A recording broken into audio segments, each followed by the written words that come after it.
side, and I think the biggest transition I ever made was back in 2000.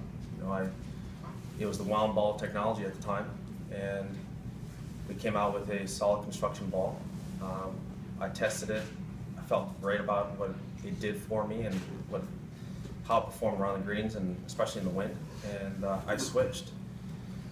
I played in, I believe it was Germany, the Deutsche Bank event in, I think, Hamburg.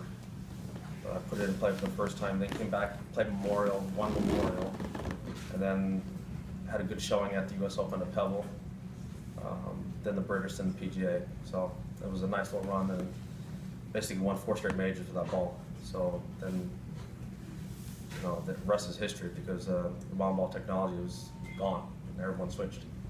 So to be part of that innovative wave was pretty exciting for me. And at the time, Duval switched as well, and we were both 1 and 2 in the world. So we couldn't have had more opportunistic, dynamic showing of evolution happen at the same time. It was fantastic, and both of us played well. And then he won the British Open, you know, a year later.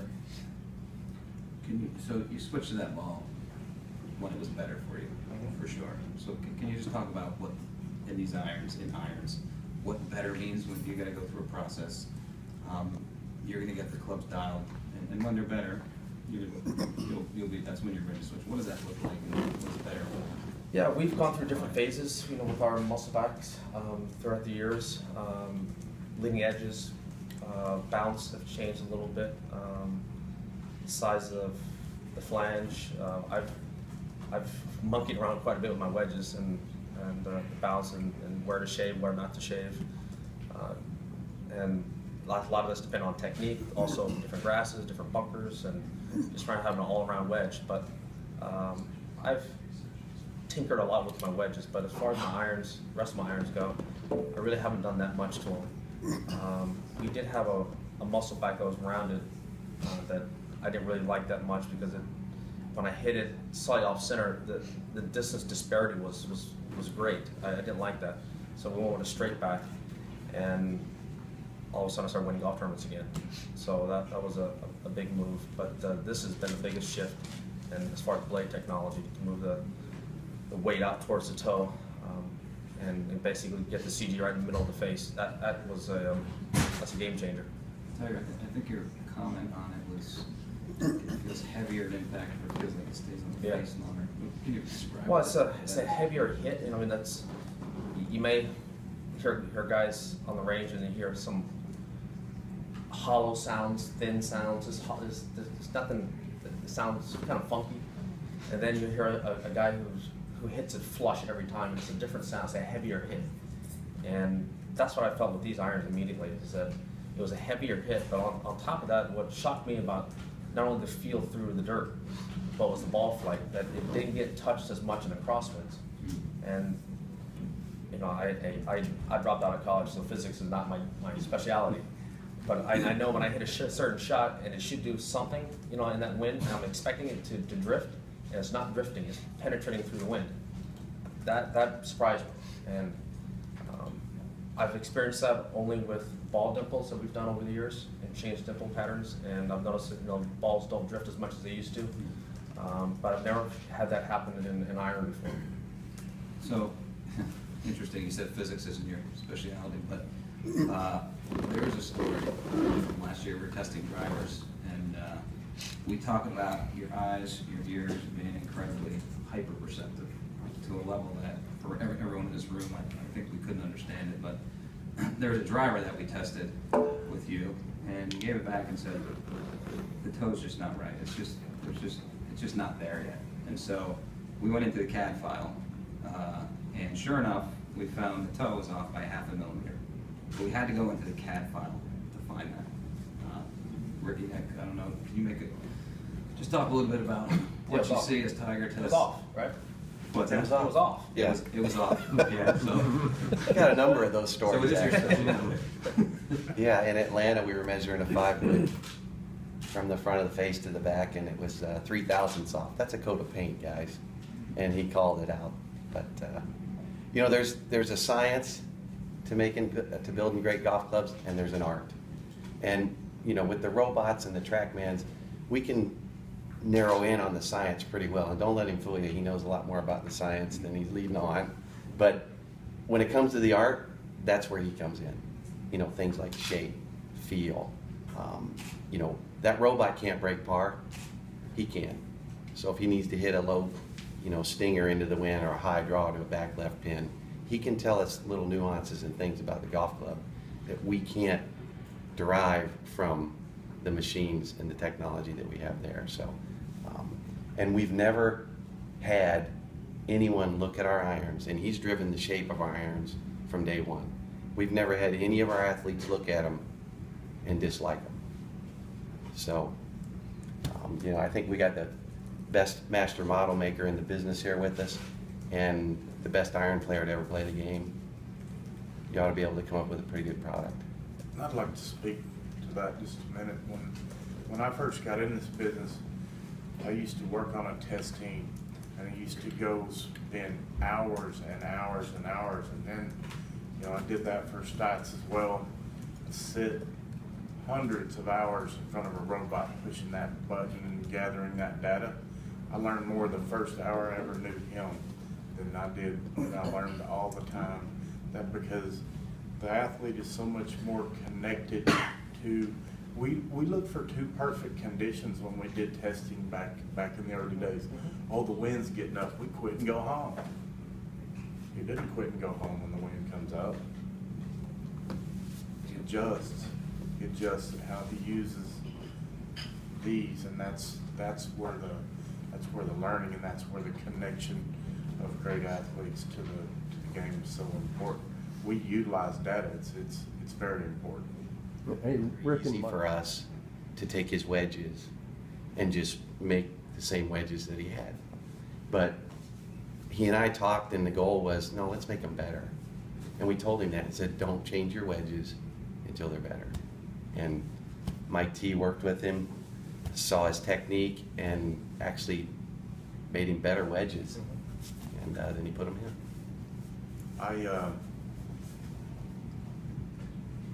You always have certain goals. What it has to be accomplished. Whether it's when we started working with, you know, David or Tiger, or who I'm going to work with next week.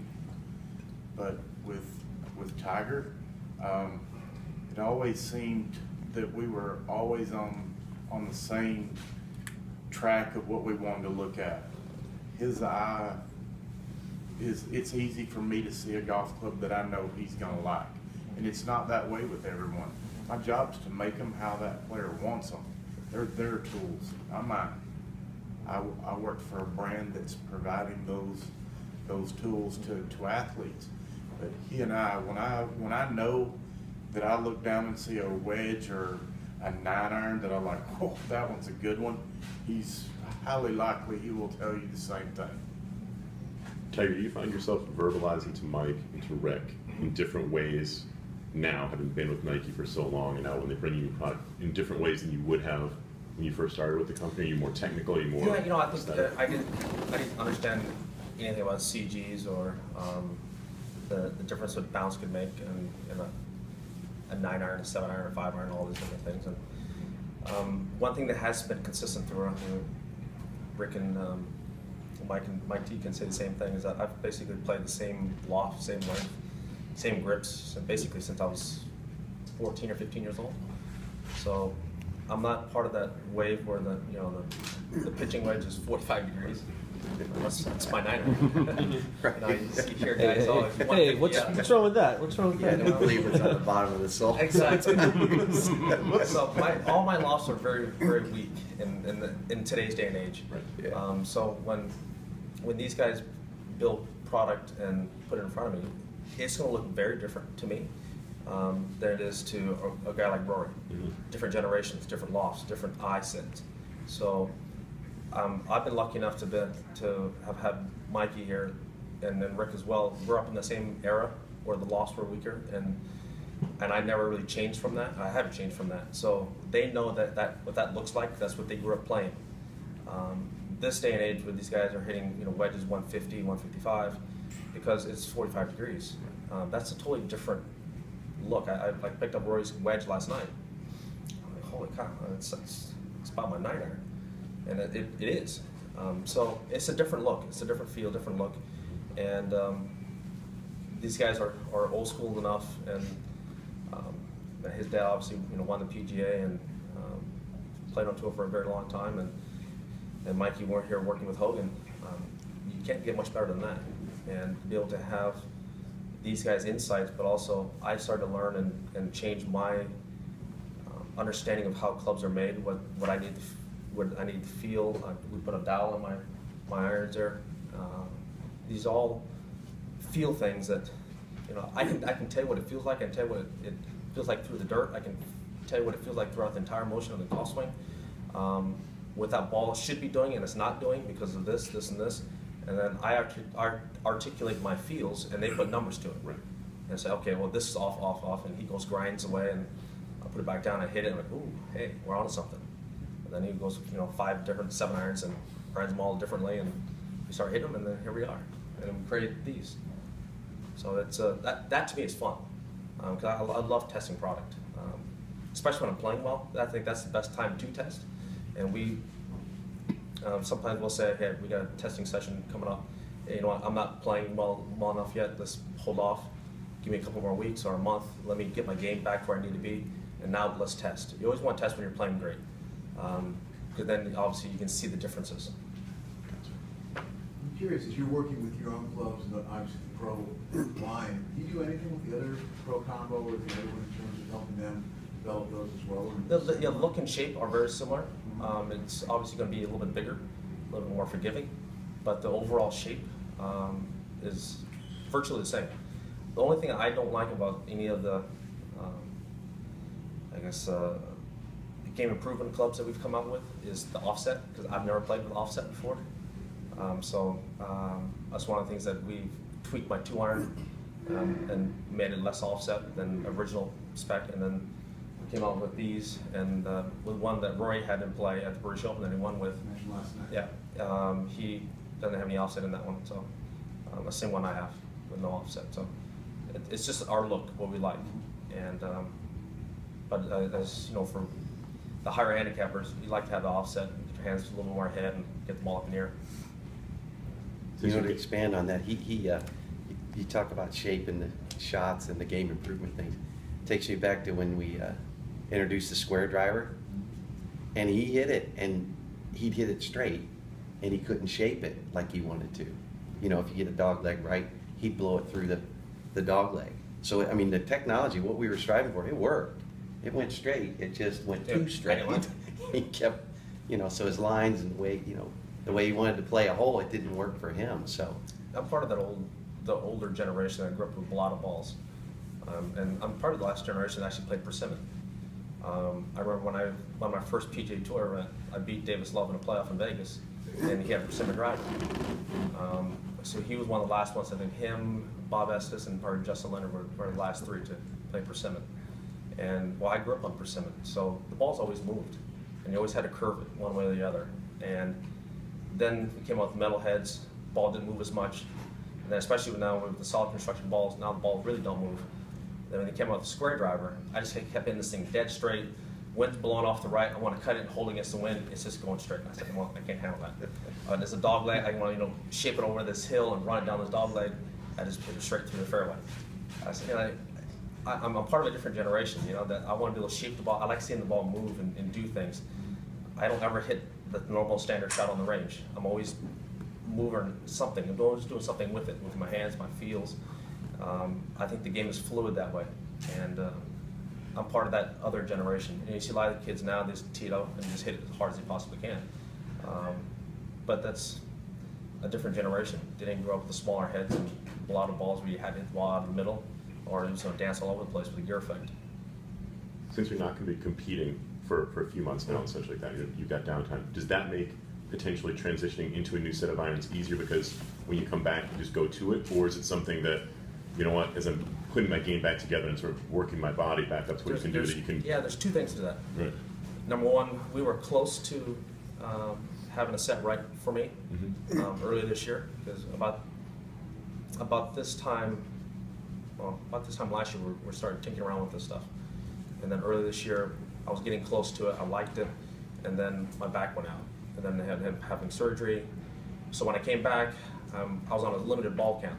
So I couldn't do the testing I normally would do, so I just said I'd stick with my old stuff and just go about that way.